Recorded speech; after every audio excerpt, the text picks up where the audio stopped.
Today, we're recapping the London Marathon and the incredible finish on the men's side, as well as Kipchoge taking 8th place and his ear problem, and Sara Hall reeling in all those competitors and finishing in 2nd place as an American.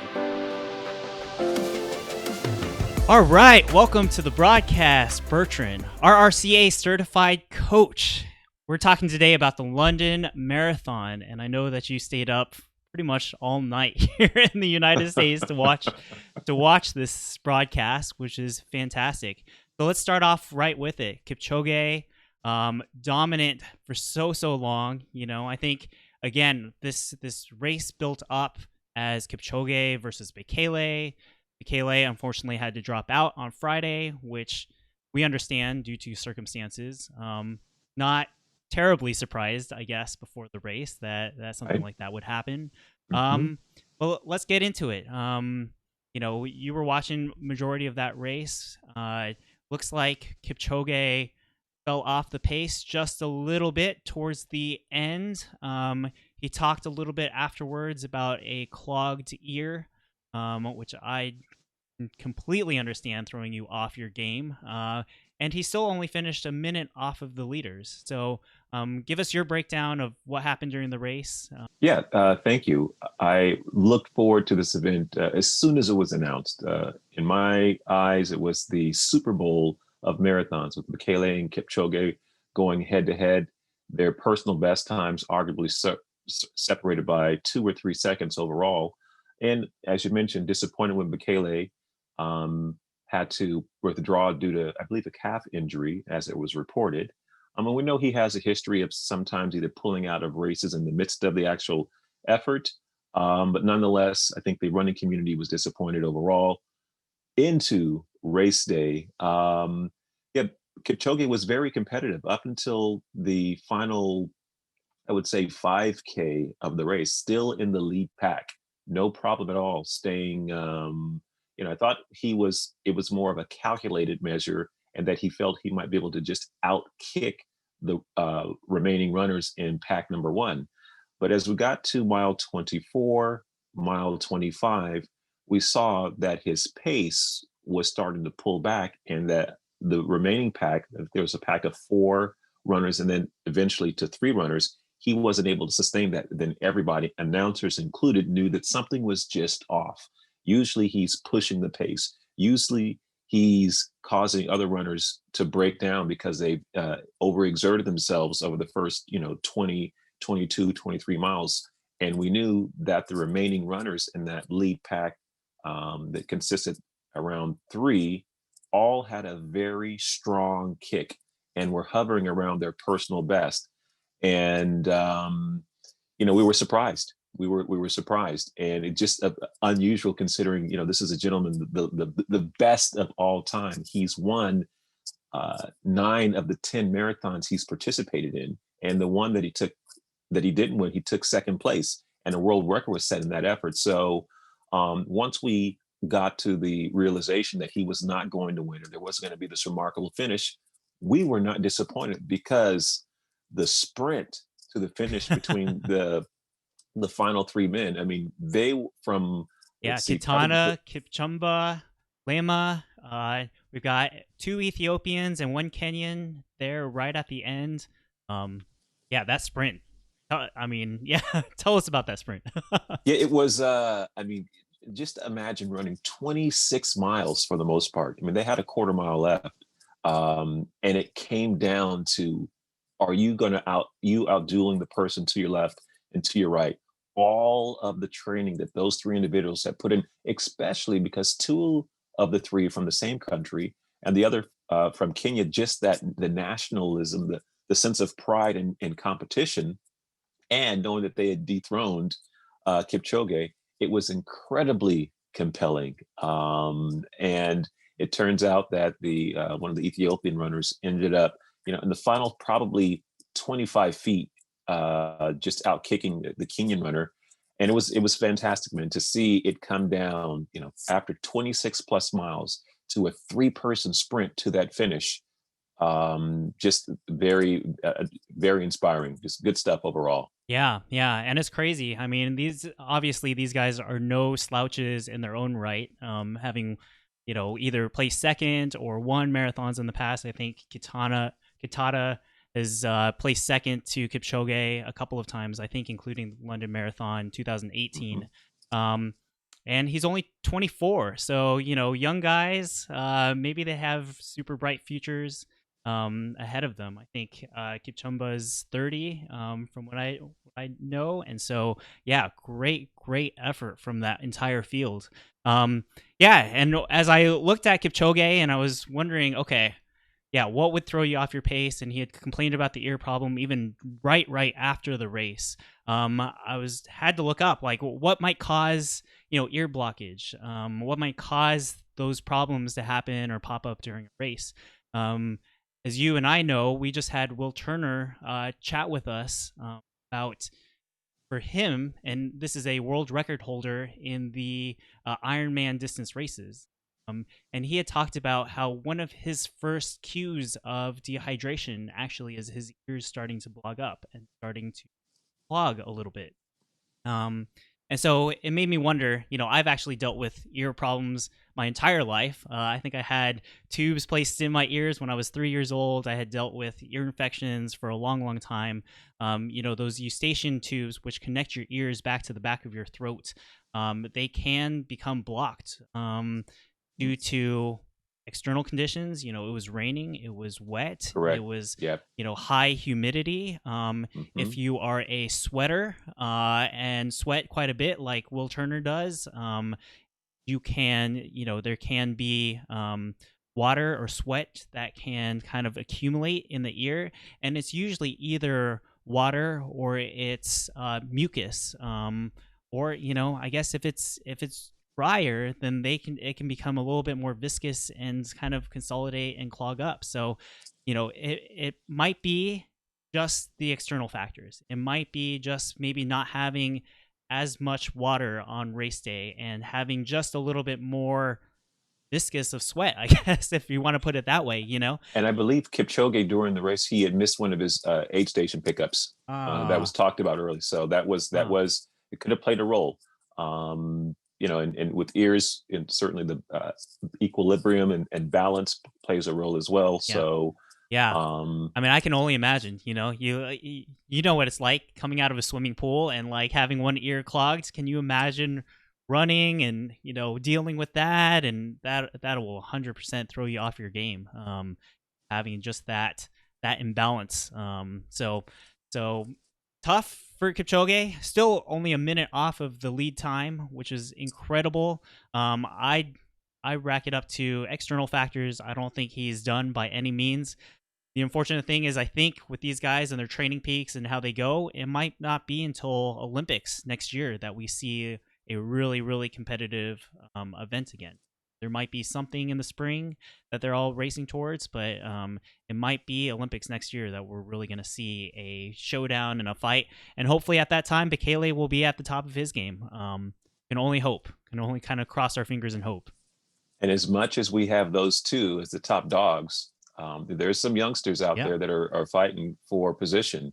But I will never not put my money on Kipchoge. Yeah. This is someone who has the complete package, the cerebral, philosophers, wise man approach. He's 35, and we've still seen runners to continue to excel as they get into their late 30s and early 40s. Right. In fact, one of our U.S.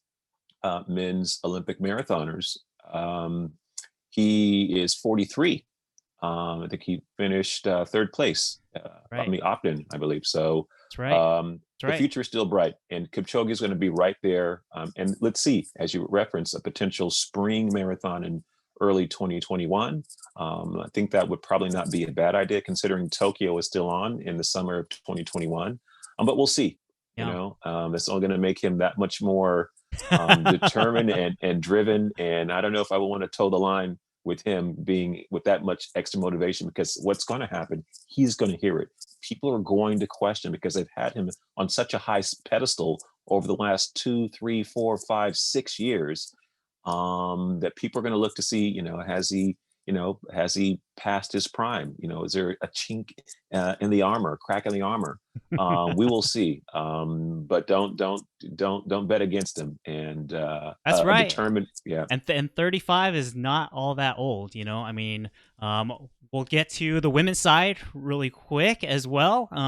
But we also talked to Meb last week, and Meb won Boston when he was 39. So, people do start, they can still be pretty dominant in their 30s, late 30s. Obviously, we've talked to a lot of runners on our podcast that have gotten better and faster over time. So, it's not the end of the world. He's only 35. And let's talk about the women's side, because as an American, you couldn't help but just be Man, wow. I mean, the coverage started for the women's race in the 11 p.m. hour here on the West Coast, and just an incredible race. The world record holder, who won Chicago yeah, last year. Kosgei, Yeah, Bridget Bridget Kosgei. Kosgei. Ran strong from start to finish. She, put it into a whole nother level, probably around the 20-mile mark, and it was very clear that she was going to run away with the race. But Sara Hall's story, that in itself, being a California native, for her to sign up for that event and to put it out there that she wanted to PR without question.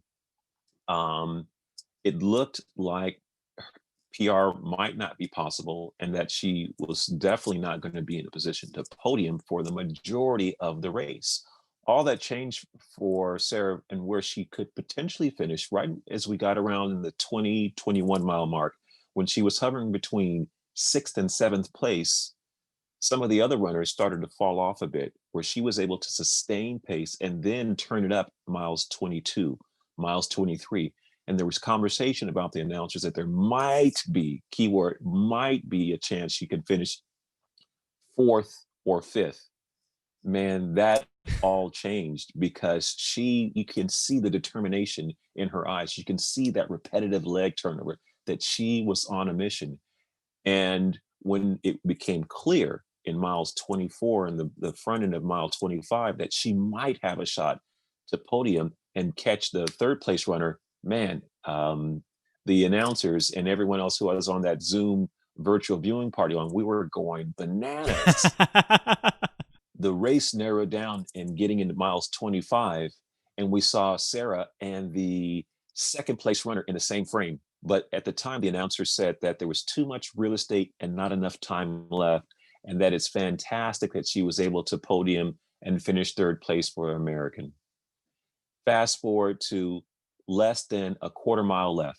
We're talking about 250, 300 yards, and she closed in on the second place finisher, and we didn't believe what we were seeing, that she just surged past the second place runner, and with 25 feet left to the finish line. And I'm sure most of our viewers may have had a chance to view the recap, but if you haven't, please take a look, because I mean, her final 5K effort was fantastic. The final 200 meters, fantastic. The final 100 meters for her to go from third place to second place, and for the most part, up until mile 24, she probably thought, what, I might not even podium. So Well, that's and I think it always goes back to the uh, advice that we give to runners, right? Which is run your race. Don't get caught up in everybody else's race. Don't get caught up in, the lead pack's over there. Somebody's passing me. Run your race. Pace the race the way that you need to have it paced.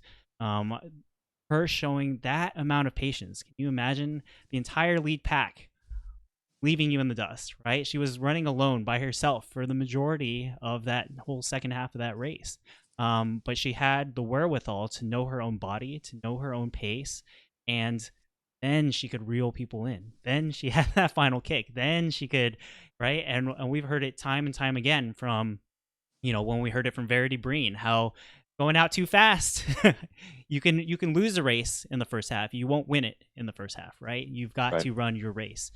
We heard it from Seth Seth James Damore, how his first marathon, how he saw a group kind of sneaking away from him, and he had that decision to make. Am I going to run the pace that I think I should run, or should I, sneak out ahead with that other group running in front of me? He decided to sneak out ahead, got a new PR in the half marathon, but by those last 6 miles, wheels were starting to fall off. So, I mean, I think fantastic lesson for any runner.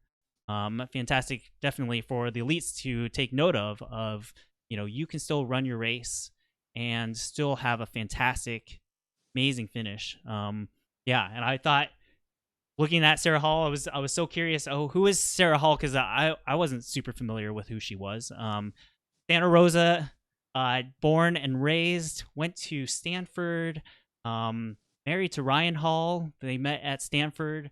Cross country, indoor, 5K, 3K. Didn't debut in the marathon until 2015. So super interesting. She's 37 now.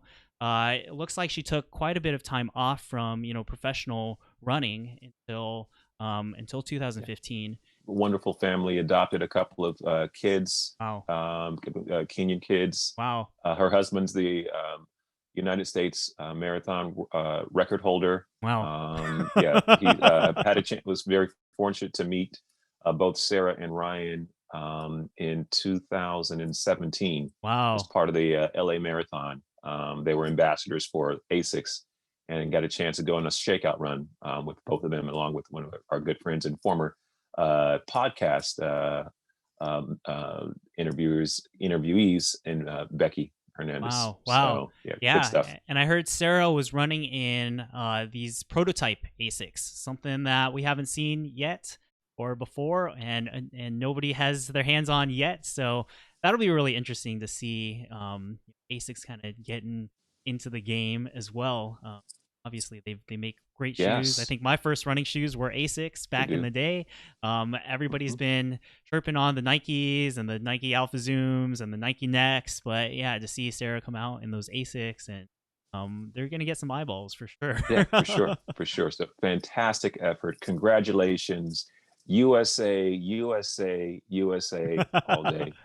Awesome. Well, thank you so much, Bertrand, for your take on the London Marathon. For those of you out there who are new to our channel, if you like this type of content, hit the thumbs up button, hit the subscribe button. We bring you running news, tips, and tricks every single week on our Monday meetup, as well as new videos coming out all of the time. So hit the subscribe button and reach out to us on RaceMob.